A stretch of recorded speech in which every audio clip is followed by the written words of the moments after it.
Hi hello sisters எல்லாருக்கும் வணக்கம். So எல்லோரும் கேப்ஷா போட ஆரம்பிச்சிட்டிங்களா? ஸோ நான் கேப்ஷா போட்டுட்ருக்கீங்களா? நானுமே கேப்ஷா போட்டுட்ருக்கேன். ஸோ ஒரு வாரத்து 1.5 வாரம் கழிச்சு நேற்றுலேருந்து தான் போட ஆரம்பிச்சிருக்கேன்.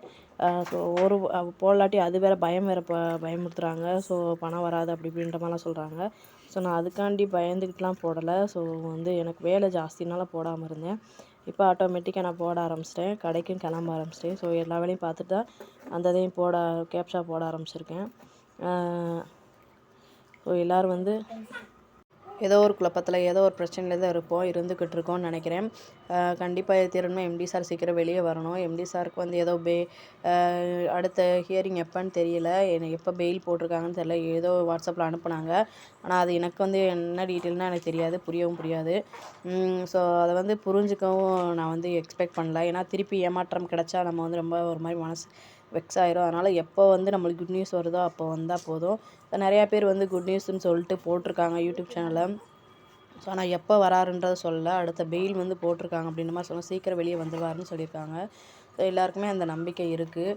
ஆனால் எந்த மாதிரி சுச்சுவேஷன் எப்படி வருவார் அப்படின்றத இனி யாரும் சொல்லலை. என்னைக்குன்றதையும் தெளிவாகவும் சொல்லலை. ஸோ அப்படின்றப்ப ரொம்ப ஒரு மாதிரி கஷ்டமாக தான் இருக்குது. சீக்கிரம் எல்லாமே மூவ் ஆகிக்கிட்டு போய்கிட்டே இருந்துச்சுன்னா நம்மளும் நார்மலான லைஃபுக்கு வந்துடலாம். அது எப்போன்னு தான் தெரியலை. கண்டிப்பாக இதுக்கு ஒரு சீக்கிரம் விடிவு வரட்டும் கடவுளை வேண்டிக்கிறேன். ஸோ இதுக்கு பதிலாக வேறு ஏதோ ஒரு விஷயத்தில் கான்சன்ட்ரேட் பண்ணுங்கள். இது ஆற போடுறோம் மீன்ஸ் இந்த பிரச்சனையை கொஞ்சம் நினைக்காம நம்ம வேறு ஏதோ விஷயத்தில் கான்சன்ட்ரேட் பண்ணிக்கிட்டே இருப்போம். கண்டிப்பாக இதோட ஒரு சொல்யூஷன் கிடச்சி எல்லாருமே இந்த மாதம் இல்லாட்டி அடுத்த மாதத்துக்குள்ளே மீண்டு வந்துருவோன்ற மாதிரி சொல்கிறாங்க. கண்டிப்பாக அப்படி வந்துட்டால் அதை விட சந்தோஷம் வேறு எதுவுமே கிடையாது. நான் இன்றைக்கி நான் இப்போ எனக்கு ஒரு வாரமாக நான் போன வாரம் ஃபுல்லாக கடைக்கு போனேன்.